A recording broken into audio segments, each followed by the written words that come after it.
क्या हो जब आपके डरावने सपने हकीकत में बदल जाएं और आपके साथ साथ दूसरों के लिए भी मुसीबत बन जाएं। आज की कहानी भी इसी तरह के एक सपने पे बेस्ड है, जिसमें किसी का सपना किसी और के लिए मौत बन जाता है। तो चलिए बिना किसी देरी के कहानी की शुरुआत करते हैं।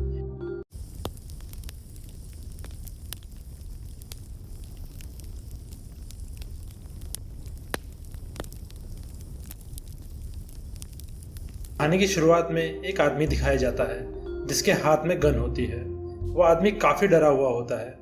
वो अपने ही बेटे को मारने वाला था कि तभी पीछे से आहट होती है और वो दूसरी तरफ गोली चला देता है, जिससे उसका बेटा उठ जाता है और ये सीन यहीं पर खत्म हो जाता है। अगले सीन में एक कपल दिखाया जाता है जो कि बच्चा अडॉप्ट करने आए थे। आदमी का नाम मार्क था और उसकी वाइफ का नाम जेसी होता है। ऑर्फनेज की ओनर उन्हें कोडी नाम के बच्चे का फोटो दिखाती है। वो बच्चा पहले भी अडॉप्ट हो चुका था, पर हर किसी ने उसे छोड़ दिया था।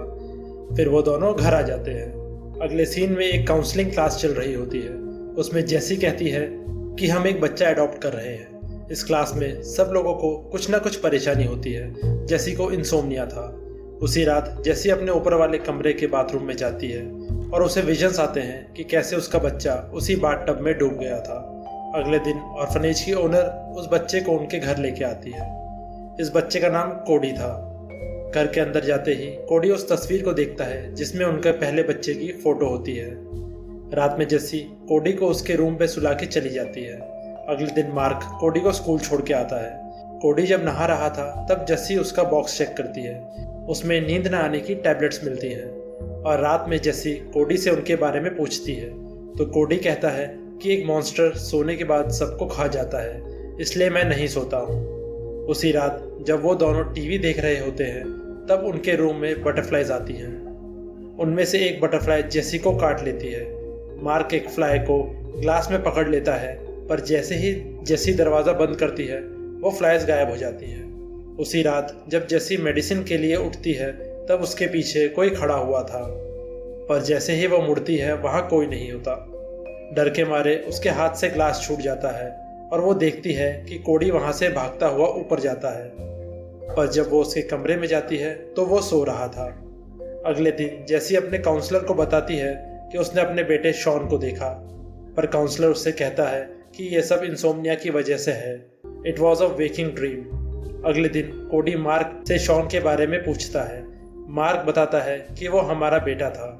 उसी रात एक बार फिर से कमरे में बटरफ्लाइज आती है और उन दोनों को अपना बेटा शॉन दिखता है।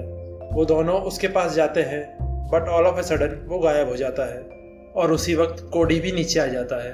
अगली सुबह कोडी के स्कूल जाने के बाद मार्क उस बुक को पढ़ता है और उसके साइड में एक जार में बटरफ्लाई भी दिखती है। स्कूल से आने के बाद जेसी कोडी को शॉन का वीडियो दिखाती है। उस रात फिर से बटरफ्लाइज आती हैं और शॉन एक बार फिर दिखाई देता है, पर ऊपर बटरफ्लाइज के बीच एक मॉन्स्टर कोडी के रूम पे जाता है और उसके कान में कुछ बोलता है, और जैसे ही कोडी उठता है नीचे सब नॉर्मल हो जाता है। अगले दिन स्कूल से आने पर मार्क देखता है कि जेसी ने शॉन के सारे फोटो वापस लगा दिए हैं। उस रात मार्क कहता है कि ये गलत है, तुम कोडी के सामने शॉन की बातें मत किया करो, पर जेसी कहती है जब कोडी सोता है तभी शॉन आता है, इसलिए मैं नहीं सोऊंगी, तुम जाके सो जाओ। अगले दिन कोडी की लड़ाई एक लड़के के साथ हो जाती है और जब कोडी क्लास में आराम कर रहा था तब वो लड़का कोडी को परेशान करने के लिए आता है, बट उस लड़के पे एक अजीब सा क्रिएचर हमला कर देता है और ये सब एक क्लासमेट देख लेती है। उस रात कोडी के रूम पर उस बच्चे का घोस्ट आता है और नीचे जेसी को शॉन कुछ बड़बड़ाता हुआ नजर आता है और ऊपर वो घोस्ट कोडी पे हमला कर देता है। आवाज़ सुनकर जेसी ऊपर जाती है, पर वहाँ कोई नहीं था। अगले दिन जेसी डॉक्टर के पास कोडी के लिए मेडिसिन लेने जाती है और उसी दिन मार्क के घर पे पुलिस वाले आते हैं और गायब हुए बच्चे के बारे में पूछते हैं। उसी रात जेसी कोडी को स्लीप मेडिसिन दे देती है और सोने से पहले मार्क कोडी को बताता है कि शॉन कैसे मरा था। कोडी को सुलाने के बाद जब मार्क नीचे आता है तब उसे शॉन दिखता है, मगर वो जेसी के ऊपर वोमिट कर देता है और उसके मुंह से मॉथ्स बाहर आते हैं। मार्क जल्दी से कोडी को उठाने के लिए जाता है, बट कोडी नींद की गोलियों की वजह से नहीं उठता। वो मॉन्स्टर दरवाज़ा तोड़ के अंदर आ जाता है और मार्क को अपने अंदर संभाल लेता है। ये सब देखते ही जेसी बेहोश हो जाती है। अगले दिन उनके घर पे पुलिस आती है और कोडी को मेडिसिन दे के अब्यूज़ करने के लिए जेसी पर केस करती है। जेसी ऑर्फनेज की ओनर से मिलने जाती है, पर वो भी जेसी को कोडी से नहीं मिलने देती। पर जेसी वहाँ पे रखी एक फाइल उठाकर ले जाती है जिसमें कोडी की पुरानी जानकारी थी। वो उसके प्रीवियस पेरेंट्स के पास जाती है। इस आदमी का नाम वेलन था, जिसे हमने कहानी की शुरुआत में गन के साथ देखा था। जेसी उसे उसके परिवार के बारे में पूछती है, जिस पर वो बताता है कि वो बच्चा शापित है, उसने मेरी वाइफ को मार डाला और अगर हमें यह सब रोकना है तो हमें उस बच्चे को मारना होगा। पर जेसी मना कर देती है और वहाँ से चली जाती है। वहाँ दूसरी तरफ कोडी को ऑर्फनेज में नींद का इंजेक्शन देके सुला दिया जाता है।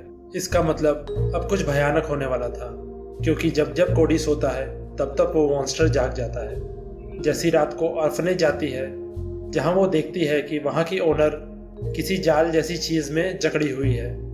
वो कोडी को ढूंढने लग जाती है, पर एक कमरे में जाते ही उसे उस आदमी की मरी हुई बीवी और अपना पति और बच्चा दिखाई देते हैं, जो कि मर चुके थे। आगे जाने पर जेसी देखती है कि ऑर्फनेज के सारे लोग मौत के जाल में फंसे हुए हैं। जैसे ही वो कोडी के पास जाती है, वैसे ही वो क्रिएचर उस पर हमला कर देता है।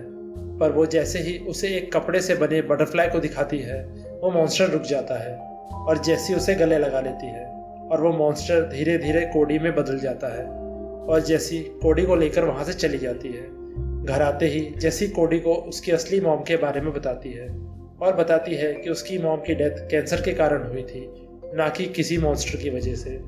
दरअसल कोडी एक स्पेशल चाइल्ड था। उसके दिमाग में ऐसी पावर्स थी जो कि काल्पनिक बातों को सच्चाई में बदल सकती थी।